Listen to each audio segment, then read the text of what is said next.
Galaxy S5 はサムスンのフラグシップモデルです。スナップドラゴン801と 2GB メモリを搭載しています。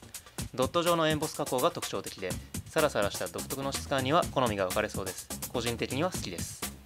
IP67 は防水防塵に対応しており、水につけても安心。裏蓋にあるゴムのパッキンが内部への浸水を阻止。日本ではありふれた防水端末ですが、人気ブランド Galaxy が対応してきたのは嬉しいところです。裏蓋を外すと電池パックの着脱が可能。予備の電池パックを充電しておき、持ち歩けば緊急時に差し替えることもできます。イヤホンジャックはキャップレス防水。マイクロ USB 端子には蓋があります。卓上ホルダーで充電することで蓋の開け閉めが不要となるため、防水性能を長く維持することができます。卓上ホルダーに装着時は独自のランチャーが起動。横画面の状態で時計、テレビ、予定表、ギャラリーなどにアクセスすることができます。Galaxy S5 は Apple の4インチの iPhone5S に比べると大きいサイズの 5.1 インチです。Xperia Z2 など Android スマートフォンのメインストリームのサイズと言えるでしょう。Xperia Z2 よりも若干軽く、持ちやすさはまあまあ。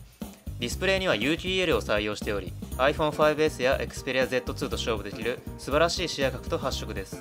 やや派手な発色かもしれませんが、設定で変更可能です。ホームボタンに内蔵された指紋認証センサーは、指を縦にスライドすることで指紋を認識。ロック画面の解除はもちろん、人に見せたくない画像や動画などのファイルを指定し、プライバシーを守ることができます。カメラの下部には心拍計が内蔵されており、心拍数を計測することができます。カメラはロック画面から起動可能。フォーカスの速度と手ブレ補正が向上しています。手のひらをスライドさせてのスクリーンショット撮影やホバー機能など、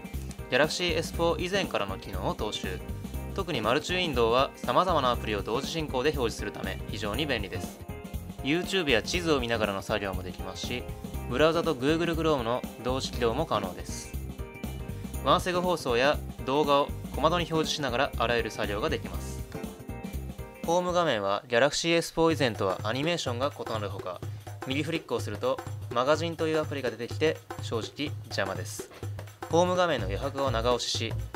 ホーム画面設定を変更することでマガジンの起動をなくし、Galaxy S4 以前の挙動に戻すことができます。アプリドロワー内を整理するには、右上のメニューボタンを押して編集をタップ、アイコンを長押ししてフォルダ作成にドラッグ、フォルダ名を入力してフォルダに追加したいアイコンをまとめて指定すると簡単に整理することができます。移動体通信事業者のアプリ、Google のアプリ、サムスンのアプリなど使わないアプリを隠す効果もあります。通知バーのトグルスイッチもカスタマイズが可能。ロングタップでアイコンを整理しましょう。アプリケーションのショートカットを常時表示できるツールボックスや片手操作モードは Galaxy S5 から搭載された新機能です。画面が小さくなるため、手の小さい女性や子供はもちろん、つり革につかまるので片手が使えないという日本の電車での通勤事情にも適しています。There they are. Hey, clustered around power outlets. これはサムスンが公開した Galaxy S5 のバッテリー持続時間の優位性を宣伝する壁にしがみつく人たちという CM です。ここで iPhone5S よりもバッテリーが持つ理由として謳われているのは、交換可能な電池パックとウルトラ省電力モードです。画面を白黒にすることでディスプレイの電池消耗を圧倒的に抑えられるのは有機 EL ならでは。ウルトラ省電力モードでは電池残量 10% になっても24時間の電話待ち受けが可能であるとされており、地震などの災害時などにもありがたいです。防水や片手操作といった日本人にも嬉しい機能が多く、今期買って安心の1台。PC の方は画面上のボタンから、スマホの方は画面の下のボタンから、よろしければぜひチャンネル登録をお願いします。